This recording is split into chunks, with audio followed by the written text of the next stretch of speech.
সিরাজগঞ্জ তেঁতুলপাড়া কেন্দ্রে আসলাম, ভোট কেন্দ্রে। আমি জামাতের আমির সাহেবের সাথে কিছু সাক্ষাৎকার কথা বলবো ইনশাল্লাহ। বাগবাটি ইউনিয়নের আমির সাহেব। বিসমিল্লাহির রহমানির রহিম। বাংলাদেশ জাতীয় সংসদ নির্বাচন 2026 বাগবাটি ইউনিয়নের 14টি কেন্দ্রে অত্যন্ত সুন্দর এবং সুষ্ঠুভাবে ভোট পরিচালিত হয়ে আসছে। দু একটা কেন্দ্রে আংশিক কিছু দুর্ঘটনা ঘটার সম্ভাবনা ছিল, সেটাও নিয়ন্ত্রণ করতে সক্ষম হয়েছি। অত্যন্ত সুন্দর পরিবেশে সাগ্রহে মানুষ আনন্দ চিত্তে ভোট প্রয়োগ করছে। আমরা আশা রাখছি যে বাংলাদেশ জামাতে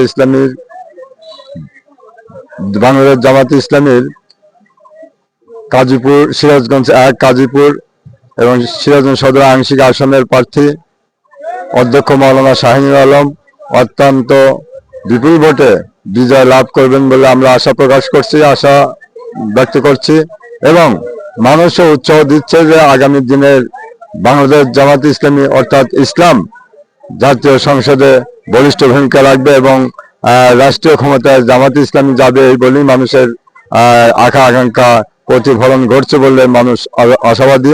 আমরাও আশা করছি যে আগামী দিনে বাংলাদেশ জামাত ইসলামী বাংলাদেশ পরিচালনা করবে এবং দেশ এবং জাতির জন্য অত্যন্ত মানবিক, কল্যাণ এবং ইনসাফপূর্ণ রাষ্ট্র গঠনে সক্ষম হবে বলে আমরা আশা প্রকাশ করছি।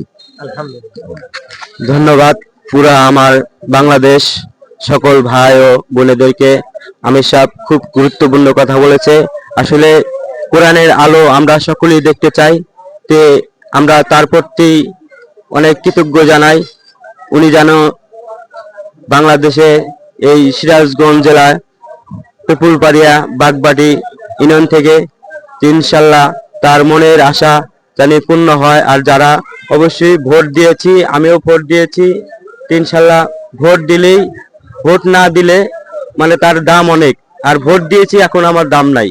ইনশাল্লাহ সকলে পাশে থাকবেন। আসসালামু আলাইকুম রহমতুল্লাহি ওয়া বারাকাতুহু।